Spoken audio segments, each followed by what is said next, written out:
Welcome to Bespoken Bones with your host, Pavini Moray, connecting ancestors, sex, magic, and science. Pavini explores transpersonal tools for erotic wellness every new and full moon, engaging educators, healers, spiritual leaders, and scientists in revolutionary dialogue. Get ready to feel good and go deep. This is Bespoken Bones.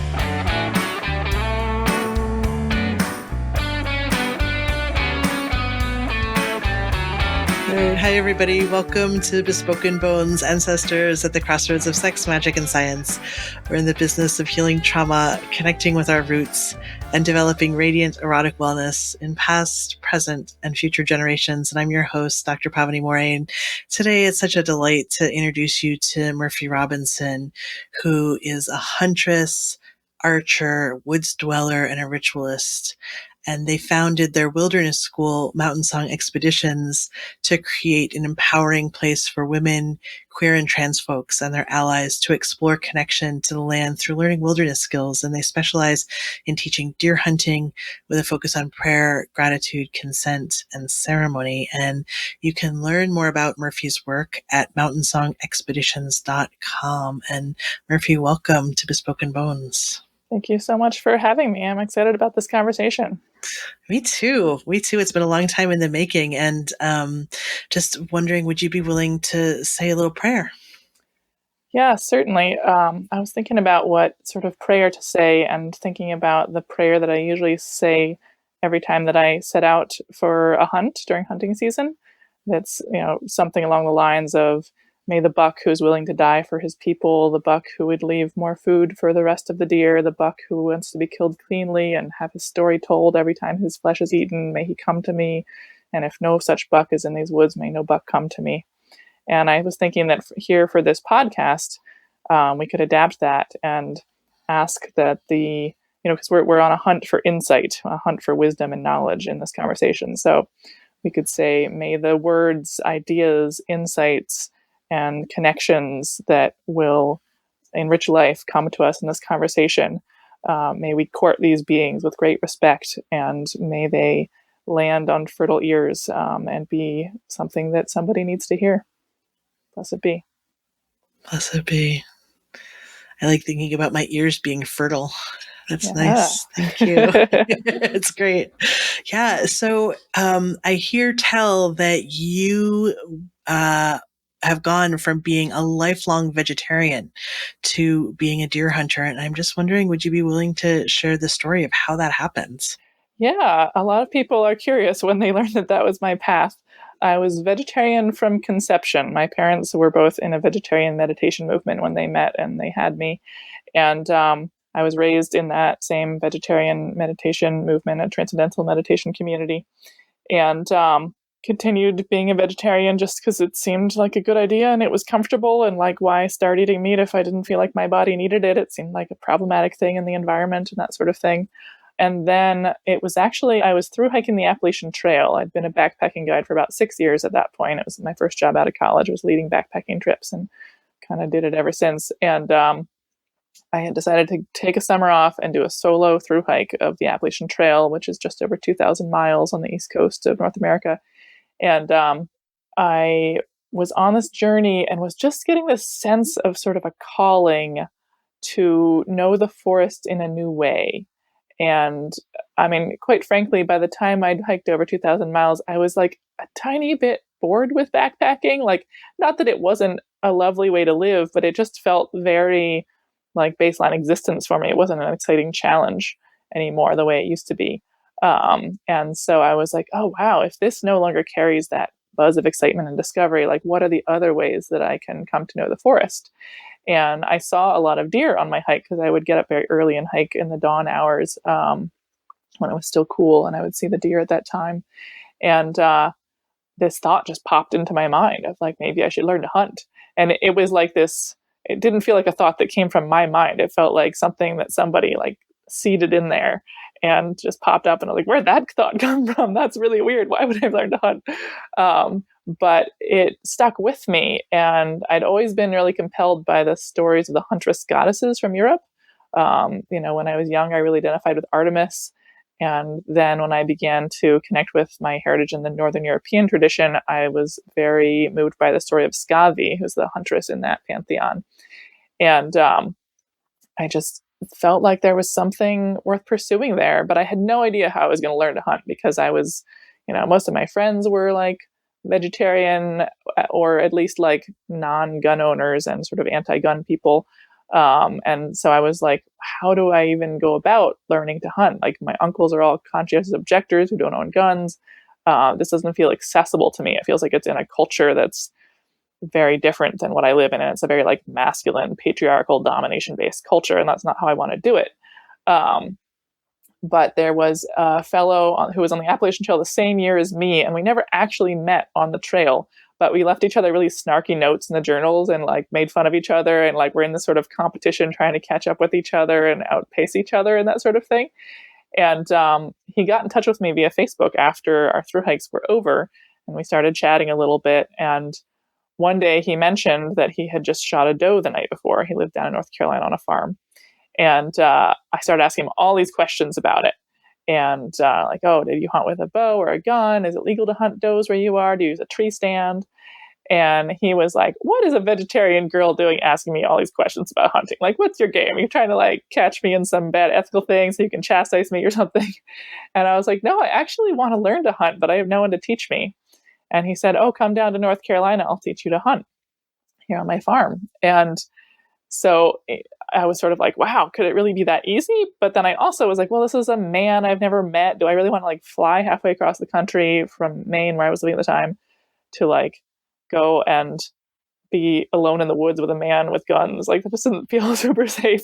So I like made an excuse and said I couldn't afford to buy a plane ticket to go down there. And he said, I'll buy your plane ticket. Just come down here and I'll teach you to hunt. And at which point I was like, what does this guy expect? Is this like, is he expecting some kind of sexual connection along with this? Like, why does he want to buy my plane ticket? And so, we'd never met. And so I just got real blunt and typed into that little chat box on Facebook. And it's like, I'm a lesbian and I make very few exceptions. So if you're wanting anything but hunting to be involved with this, that's not going to happen. And you should know that if you're going to like buy me a plane ticket. And there was sort of this pause in the dialogue. And then he started typing again. He was like, ha ha ha, I wish all girls were so straightforward. You can still come down here. I'll still buy your plane ticket. I just want to meet you and I'd be happy to teach you to hunt. So against the advice of many of my friends, I decided to do this.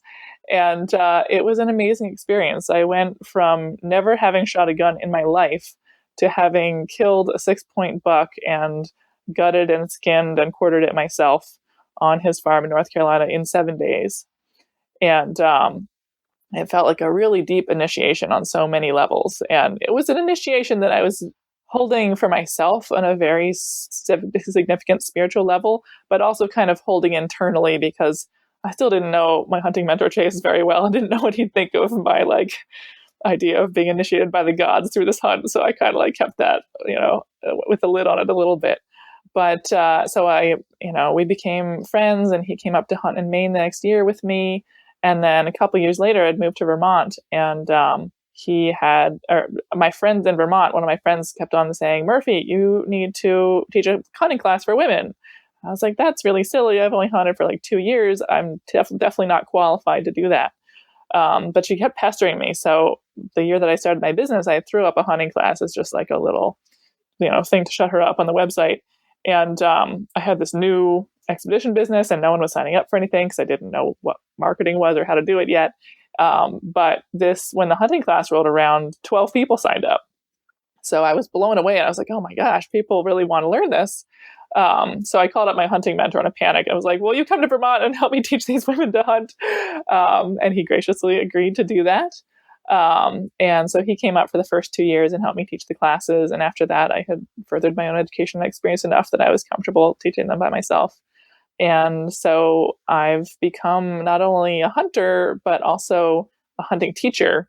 And all of it feels kind of like an assignment given to me by the gods, that it wasn't my idea at all, but has been incredibly rewarding. And I wouldn't exchange it for anything now. But if you had told my 14-year-old self that I was going to make my living teaching people to hunt, I would have laughed you out of the room. So it's Yeah, really wow. unfolded in a experience of like mystery and guidance. That's really been really beautiful to live through.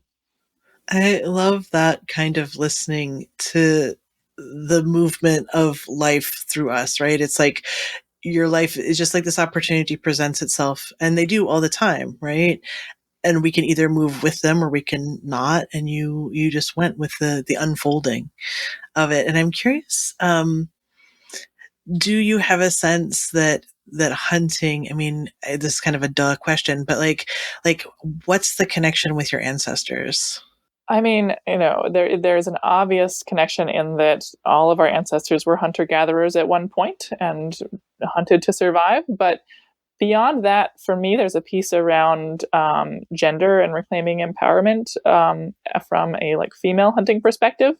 Because if you look at the old mythologies, many of the gods of hunting are female gods or goddesses, such as Artemis and Skadi. And there's an antlered goddess in Wales called Ellen of the Ways. That's maybe not exactly a hunting goddess, but sort of a nature spirit goddess. We don't know much about her. And I really look at myth and, as these like notes from our ancestors, this like time capsule, knowledge sent through time to tell us how we have always lived. And there's so many pieces of myth that people have tried to discredit. They used to think that that Troy was a mythological city that never existed in the realms of ancient Greece and that area. And then they discovered the ruins of Troy, and they were like, oh, I guess this actually was recording a real thing that happened. And I tend to regard all mythology that way. It seems, you dig in there and you can see stories of waves of colonization and different changes that happened in the culture. And I see these huntress goddesses of our ancestors as being, a message to us through time saying, hey, women used to do this work. And right now, our larger culture around hunting, to me, feels out of balance, and it feels like the like mainstream dialogue around hunting is really about like domination of nature. And I want to hunt in a way that deepens my connection to nature and is in reciprocity with nature. And I think of that as the way of the huntress, to returning to like an older, more ancestral way of being in relationship through the harvesting of food. I'm so curious to hear, because you're mentioning these deities and the stories of these huntress goddesses, and I'm just curious, do you have a story you could share? Yeah, I thought I would share a story about Skadi because I feel like everyone's already heard the Artemis stories. Those are, taught in grade school, but the Norse pantheon is a little less well known. And of course, I feel like anytime we bring up the Norse pantheon, because of the Nazis, we have to say that, this work and pursuing wisdom from these ancestors can be done in a way that is very anti-racist and very open to all. And that's how I try to hold it. And Skadi is a very interesting creature. Her name in the medieval text is spelled Skafi. F is a letter that we no longer have in our modern English language, so it's usually spelled with a D or a DH, but it's really kind of a hard TH sound. So Skadi is her name. And she is of the sorts of beings that are similar to the gods, but in that mythology they're called giants or etins or thurzes. There's many names for them, but they're a godlike creature who's from a more kind of nature-connected, maybe seen as chaotic by the gods, kind of way of being. So the gods and the giants are often in conflict. And in one of these conflicts, Odin kills Skadi's father, who's a great giant warrior. And so Skadi comes to Odin's hall, and she shakes her spear outside his gates and calls to all the gods and says, who will fight me? I'm here to avenge my father. Who will come forth and let me kill him in revenge for my payment for the death of my father? And the gods see this fearsome warrior shaking her spear, and they're quite scared. And we do have archaeological evidence that in the Norse cultures, women were warriors as well, and this was a real thing. So they didn't want to fight her, and they said, well, what would you accept that's not fighting you? Because we'd rather not do that. And she said, well, you must make me laugh, and you must let me choose a husband from among your number. And they were like, okay, come on in. We're going to take care of this. We're going to meet your request. And so she comes into the hall, and Loki says, oh, I can make Skadi laugh. So this is such classic Norse myth. So Loki ties his balls to a billy goat's horns and lets a billy goat drag him around the mead hall by his balls while he like screams in pain. And Skadi laughs because it's kind of hilarious in a painful kind of way. So, this is Norse humor. But, and so they've fulfilled that part to make her laugh. And then she has asked to choose a husband from amongst their number. And they all know that she wants to choose Balder, who's like the most beautiful of the gods, Odin's son. And they don't want to like let Balder marry this giantess who's of sort of a lower class than the gods in that system. And so what they do is they have all of the eligible bachelor gods line up behind a tapestry so that all she can see is their feet. And she has to choose her husband. She does get the right to choose, but she has to choose from only looking at their feet. And she goes through and she comes to one pair of feet that is just like perfectly like smooth, beautiful, wonderful skin. And she says, oh, only one god can have such beautiful, perfect feet. I choose this one for my husband. And they draw back the tapestry, and it turns out it's not Balder, it's Njord, the god of the sea and the seafarers. Because, he's like on the beach all day, so he has really nice feet.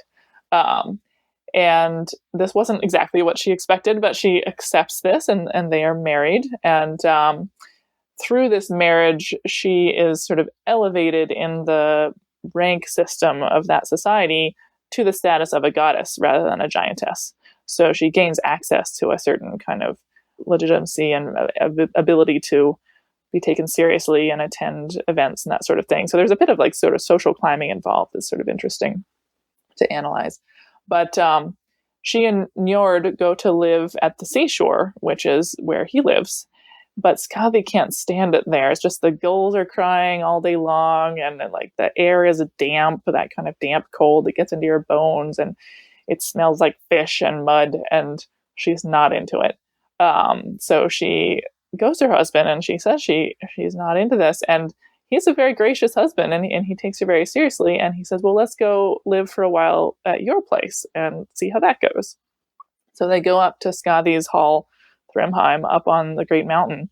And Skadi is the goddess of winter and snow and hunting and wolves and skis, like all these mountain things.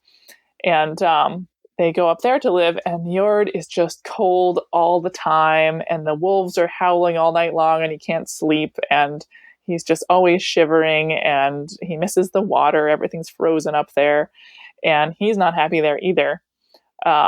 And so they speak to each other about these desires and about how to find peace in their souls, and they end up parting. I sometimes think of Skadi as the goddess of divorce in a like empowering self-determination kind of way of really standing strong in, this is what I need to be happy, and this is what I want to do with my life, and I need to find a way to do it, and I need to not let social convention hold me back.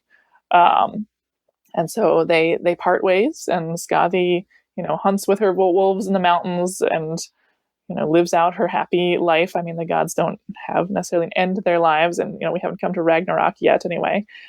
So I have no doubt she's still there. And when I encounter her in my practice, she's still there, and really kind of living her purpose. So I think that is very relevant for her as a goddess of the hunt, because the hunt is so purposeful. It's a very focused, intentional activity, and she lives her whole life that way. I'm curious, hearing that story, how the relationship with that goddess, how does that influence your hunting practice?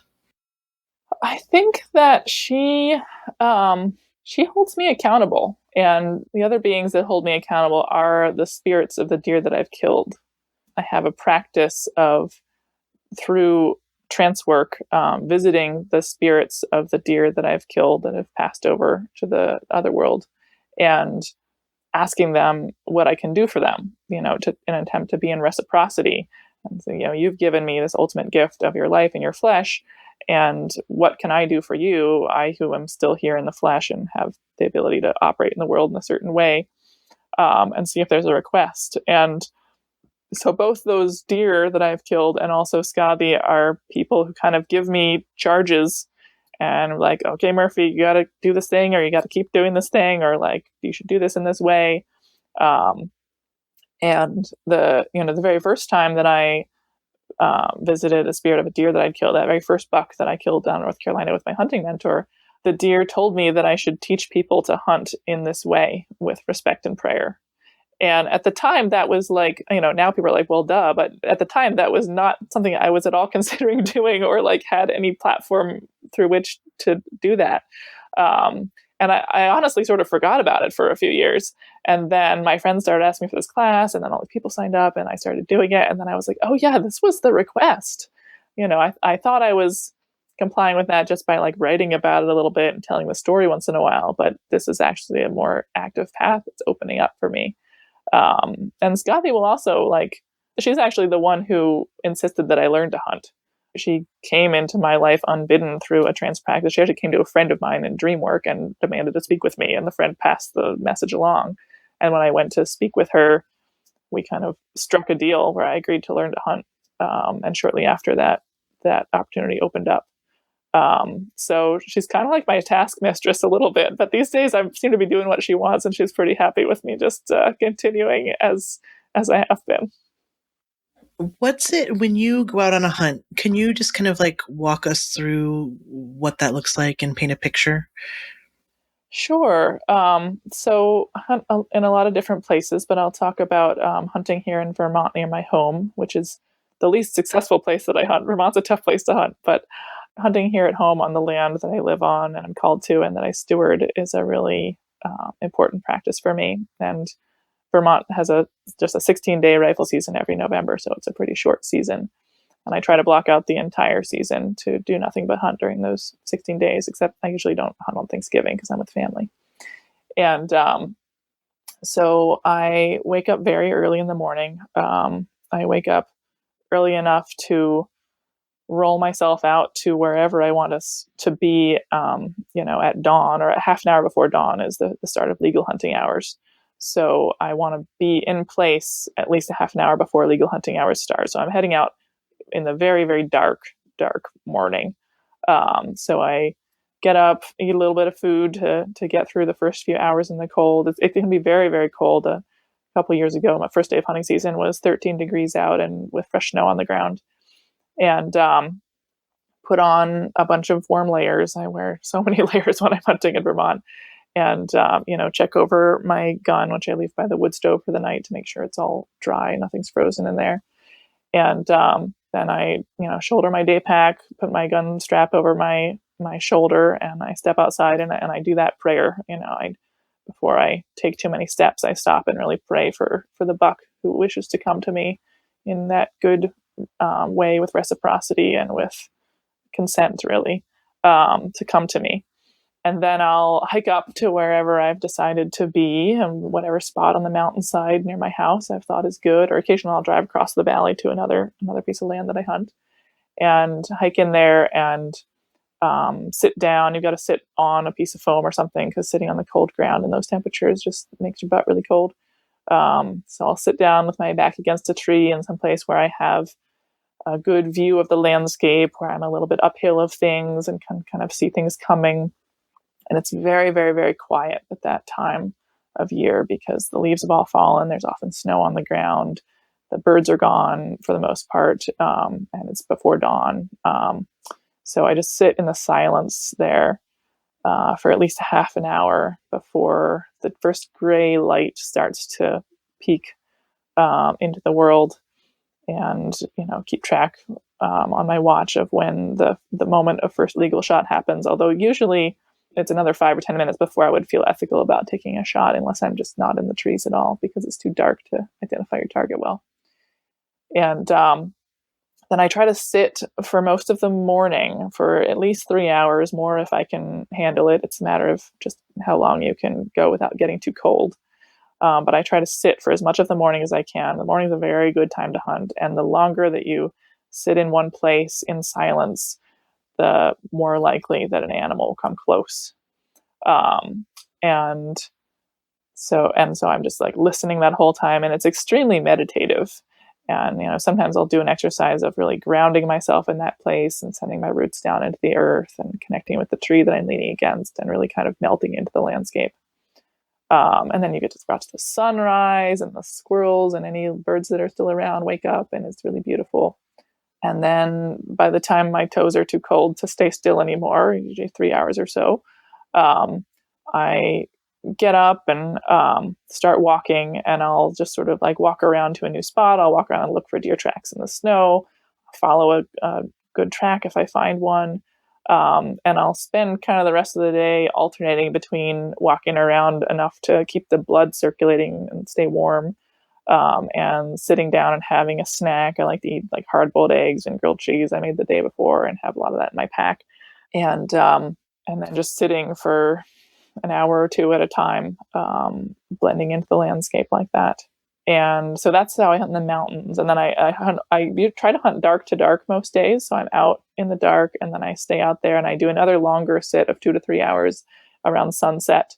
They call it the golden hour, with a half an hour before sunrise or sunset and a half an hour after is like when you're most likely to see a deer.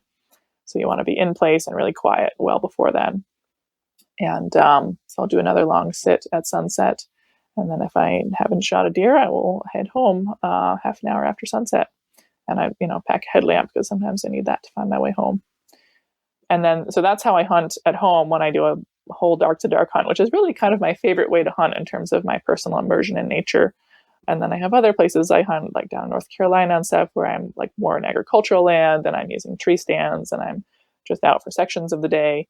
And that can be really effective in a place that has a denser deer population. But in Vermont, the season's so short, I just try to be out all day long. And so let's say that there is a deer. How do you know that it's the right one? And then what happens? That's a good question. I mean, there's a lot that goes into ethics of the hunt, and some of that is following laws, and some of that is following your heart. And so I've studied the laws of whatever state I'm hunting in. I've hunted in like 4 or 5 different states at this point. So I need to know whether it's legal to shoot does or whether I need to shoot bucks with antlers of a certain size or something. So first I sense there's a deer and all of my adrenaline starts rushing. And then I've usually got my binoculars on and I find the deer and I really study it to make sure that it's an animal that's legal to shoot. And then pretty much if it's an animal that's legal to shoot and it comes close enough to me and turns the right way to present a clean shot, and it's, a safe shot with a good backstop shooting into the earth beyond the deer. If all of those conditions are met, I assume that deer has come to me for that purpose and I'll take the shot. And it's interesting how I feel like I've gotten to the point where, I'll see a deer and I'll usually get a premonition of whether it's my deer or not before I've gone through all that logical thought process. I'll just know whether or not it's my deer. It might be a perfectly legal buck, but it walks by sort of on the top of a hill skyline where it's not a safe shot to take, because if I miss, that bullet could go really far and I don't know where it will land. And it just stays up on that crest the whole time. And then of course I don't take the shot, or it might, just always be, never turn broadside to me. And I don't want to shoot a deer that's not presenting its vital zone in a really clear way so that I can make that precise shot that will kill it very quickly. And of course I'm keeping in mind the range of whatever I'm hunting with, whether it's a rifle or a shotgun or a bow, and making sure that I'm staying within my effective range and not taking a shot that's reckless where I'm not sure if I'm going to hit it or not. But I do get that feeling of, this is my deer. Like I have a feeling around it, and no matter what deer comes, I'll go through all the steps and identify it in all the different ways, and also just hold an invitation in my mind and a gratitude in my mind that animal has even just shown itself to me, because I learn from every deer whether I take a shot or not. But there's just a yes, in that moment when I pull the trigger, I feel aligned with what I'm doing. And I think that if that was not my deer, something would hold me back and I wouldn't take the shot. It's so interesting. And what's coming up for me as I'm listening to you is I'm thinking about embodied consent for sex. Yes, totally. Yeah. I think it's very good comparison. Yeah. Tell me how that lends for you. What do you notice? I mean, it's both like reading all of the nonverbal signals, that someone is sending, but there's also, I feel like there can be a deeper knowing for someone who's really tapped in and listening and open to both yeses and nos in sexual consent. Like, sometimes you can be like, oh, I'd really like to initiate something with this person, but I just have this little feeling in my gut. I don't know why, but that it's not the right thing. And then if you do make an ask after that often and you get a no, or you get a hesitation that should be interpreted as a no. And I do feel like there's a similar energy with the deer, where like you're going through all of these checklists of, is this an ethical thing to do, that I'm exercising a huge amount of power over this other being and determining to end their life. But there's also this like inner spiritual attunement that can lead you to some of those answers much more directly if you are practiced enough to trust it. And that's a fuzzy line. You don't want to say like, oh, if it feels right, you've got consent, because obviously that's not the case. And we need to listen to what people are saying. But with animals, we don't share a language, and so we do need to depend on those nonverbal signals and that deep spiritual knowing. And I also guide hunts for women who are wanting to shoot their first deer, and to do it with someone sitting right beside them, guiding them through the process, and also holding them through the emotional and spiritual process of coming to terms with this thing this initiation that they've just come through, and hold them through the grief that arises after you shoot an animal. Because, man, if you don't have grief after you shoot an animal, then you should not be shooting animals. Like, that's a really healthy part of the process. Wait, can you just pause right there? Yeah, sure. Oh, if you don't have grief after you shoot an animal, you shouldn't shoot an animal, because that's a really healthy part of the process. Yeah. Any end of life is just, you see the beauty of that life so fully in the moment that it ends, and it makes you cry. And that is beautiful and good. And that is a way to honor that animal's life. And grief is not the same as regret. You can kill an animal for good, wholesome, healthy meat to feed your family, and have grief, and also feel fully aligned with your action and not regret it. All of that can be true at once. The thing that's coming up for me is thinking about abortion and the similarities that you're talking about. And I wonder, like, you're saying that you take, typically you take women out who want to do this. And I'm imagining that probably some of them have had abortions. And I just wonder of like, what are the points of parallel there, of like, or what can we learn from, being someone who has an abortion to being someone who kills a deer, or vice versa? Like, what are the points of intersection that you see? Yeah, that's a really interesting question. I don't think I've thought about it through quite that lens before, but it makes me think of a moment when I was taking this woman hunting. She was an older woman, she was in her 60s, and taking her out for her first hunt. And the first day I was sitting with her in the tree stand, and we saw a doe with two yearling sort of fawns of the year with her. And they passed right by. And afterwards, I was like, well, what did you think about that? Did you consider shooting them? Because we were in a state where that's totally legal, and, ethical is too, because the overpopulation is so bad there that it's really good to thin the herd. And she said to me, as soon as I saw them, I knew that I wasn't shooting them, because I am the mother of twins. And just feeling that commonality. And then coming to someone who's decided to terminate a pregnancy, doubtless for really valuable reasons. I think in a way you come to hunting with perhaps a bit of advantage, if that's something that's happened in your life, because you know what it is to make that choice. To say, like, no, this potential life is going to end, and I have really clear reasons for doing this. And I know that, like, life and death and starting and stopping are all part of being alive, and I get to make this choice, and then I get to reconcile with this choice. And there can be a similar process, I think, of reconciling with the animal carcass that's laid out before you, that's no longer a living being. You get to go and you get to make your peace with that. And I think that it's a very important part of the process to, like, and I in abortion, it's so heavily medicalized, where you kind of never get to come in. From what I've heard, I haven't been through it, but you don't get to come in contact with the fetal matter that's being taken out of you, unless you do the medical one at home.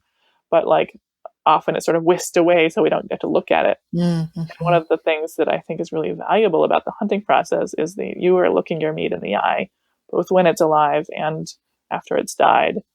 And you're fully understanding the level of gift you're receiving in that moment. Whereas when you just buy some steaks at the grocery store, you don't really have to think about it. And I think that looking death in the eye that way could also be very healing for someone who had some lingering pain around an experience like that involved choosing to end a potential life. Because you kind of see the sacredness in death in that process too. And for me, I'm much less scared of death than I was before I became a hunter, because I have seen death happen, and I don't know what it's like to experience from the inside, but I've seen it from the outside so many times now, and it's less scary when you know what that looks like. Marie, I'm curious. So when my ancestors talked to me about erotic wellness, what they describe is a state of really exquisite attunement to power and to being really, they express it in a somatic way, not in words, right? But it's like the somatic attunement to where am I in regards to power? And I'm getting from you, I think, that this is one of the learnings from your hunting practice of how do you be with your power. And I just wonder if you'd speak to, kind of what are the lessons that you've learned about how to be ethical with your power from hunting. That's a beautiful question. And I love that you're making this connection, because we know that in many traditional earth-based cultures, hunting is a part of the coming of age initiation for young boys specifically. I haven't yet uncovered a culture where it's part of the initiation for girls, but I'm still looking for it. And in this time when we're coming into our erotic selves on so many levels, like hunting is part of the initiation. And I have found personally, and I've spoken to quite a few people, some of whom are my students, some of whom are not, who after their first hunt felt like they were able to access a new level of power in their erotic life and in their sexual life that they hadn't before. And for me, that like really coming into my full expression as like a butch lesbian at the time. I now identify a little more broadly than that, and being aligned with the power to really use that initiating energy in sex. And I think that both of those situations, hunting and sexual interactions, they carry that power. And the ethics of it are very important. And I think the ethics are about really understanding things from the perspective of the being that you're interacting with, as best you can. So as a hunter, I need to really understand the deer. I need to understand how they live their lives, how they sense the world. They are primarily smellers, not seers. It's a totally different way of sensing the world. And what their priorities are, what they need in food and habitat, and when they breed, and how their larger population is interacting with a particular landscape, and therefore what is ethical to help bring that even more into balance. And also understanding all the ways that we as European settlers have totally destabilized the balance of the deer population, so that we've killed all the large predators, the wolves and the cougars and things that would keep them in balance. And now it's out of balance, and we need to both be working to restore those predators and also, in the meantime, keeping that balance ourselves. And I think in sexual interactions as well, I'm someone who is often having sex with people who are smaller and less strong than me, because I often have sex with women who are, like I said, smaller and less strong than me. And so there's like a level of power in that takes a great responsibility. And, I have the advantage of being socialized as female in our culture, where I understand like all of the threats of physical violence that are just like endemic in our culture for women. And, I've experienced that from my side as well, like just being steeped in that constant threat that we kind of live under in rape culture. And because I understand that, I can approach things and initiate things and make proposals in that context that are sensitive to it and that are appropriate within that balance of power. So I think it's really a lot about seeing the world through the other person's eyes. Yeah, thank you. Yeah, thank you. And feeling, not just seeing, but feeling and smelling and Exactly. All of knowing it. all the context. Yeah, all the context that goes into someone's life. Thank you for that. And thanks for making the connect between those two things. It's beautiful. I'm curious if you'd share a little bit about, I know you've mentioned that you teach people to hunt and you have some offerings, and I just want to give you a chance to like talk about that. Yeah, thank you. I run a little wilderness school in Vermont on the mountainside called Mountainsong Expeditions. And, when I started it, I didn't think I was primarily going to be teaching hunting and archery, but that is what I primarily teach these days. It's what people have asked for from me. And so that is mostly what I teach. So I'll just describe a couple of my programs. In the fall, I teach a 2-day weekend intensive called the Huntress Intensive. That is a course. It's like the course that I wish I had when I was becoming a hunter. That really walks you through all of the skill sets needed to hunt deer without assuming any prior knowledge, and no question is a stupid question kind of thing. And so people come into that and they learn about rifles, and they learn about tracking deer and finding deer in the landscape. They learn about the gear they need. We do a mock hunt where we go and sit out in the forest at dawn. We practice blood trailing. And then we actually harvest a goat in the class. It's not hunting season. We're not actually hunting. It's just a skills class. So we slaughter a goat together with extensive, prayers and gratitude and ceremony. And then we learn to gut the animal and skin the animal and quarter the animal just the same way you would a deer, because goats and deer are basically the same body type. And then we end with a trance journey exercise to go and visit the spirit of that goat that we have killed together and to ask it if it wants anything from us. So we kind of take you through the whole thing. It's a pretty packed 2 days. And I have a session of that is just for women and trans people. And I have a session of that that's open to all genders. So you can come with your beloveds, whoever they are. So that's like the short taster program. And then I have a longer hunting apprenticeship called The Way of the Huntress that takes place over 8 months, and this one is really for someone who's like clear, like I am ready to have the initiation of shooting a deer this year, and I want to do it in the most thoughtful way. And so we meet for 7 weekends over 7 months and work on our marksmanship and talk about ethics and develop our spiritual skills and all of those things. And then we go for a 7-day guided hunt in December, where you actually are walked through that process. And we go to a place that has great many deer, and where you can shoot any deer of any gender or age. So it's very easy to, like we can't guarantee it, but so far everyone on the program has gotten their first deer on the trip. And then the other piece that I offer, this is new for this year, is called Way of the Weaver. And that's a program that's really based on spiritual skills. And it's sort of a deeper dive beyond the witchy 101 classes into a lot of different spiritual skills that you might use to enrich a hunting practice. And this is kind of in response to the fact that I keep my hunting classes very like open to all religions. At the Hunters Intensive, we have Buddhists and Jews and Christians and pagans and witches and all these different people that come through. And it's a space that's really open to everyone. And I try to make it really comfortable no matter what your spiritual perspective is. And I don't like teach my own tradition exactly. I like open space for conversation and dialogue. But I've come to know over the years that there are some people that do actually want to learn more about what I do and what skills I've gained over the years. And so I co-teach this program, Way of the Weaver, with a woman named Jamie Wagner, who's an amazing priestess who lives down in Alabama and comes up for the program. And We call it Way of the Weaver because we were seeking a gender-neutral word for priestess.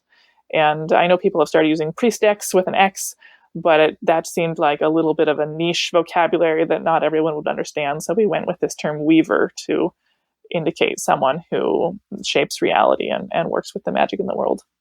So that's a 9-month magical apprenticeship in skills where you're like meeting once a month, basically. There's 4 in-person weekends and then a bunch of Zoom classes as well. And so those are some good sampling of my offerings. They pretty much all take place in central Vermont where I live. But I do also travel and teach. I did teach a Huntress Intensive in California a few years ago that someone invited me to do.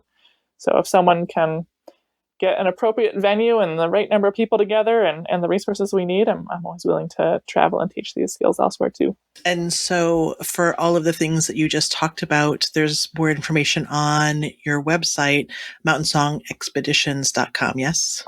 Yep, that's correct. Yeah. And do you do any social media at all that you want people to follow you on? I have a Facebook page and I have a somewhat neglected Instagram feed. I can't bring myself to get too invested in too many social media platforms, but it's on there. Mountainsong Expeditions, yeah? Yes, correct. Yeah. Okay, great. Well, Murphy, I just want to say thank you so much. It's been so beautiful to have you here on Bespoken Bones. For folks who've been listening, we've been talking with huntress and teacher Murphy Robinson from Mountainsong Expeditions. And Murphy, thank you so much.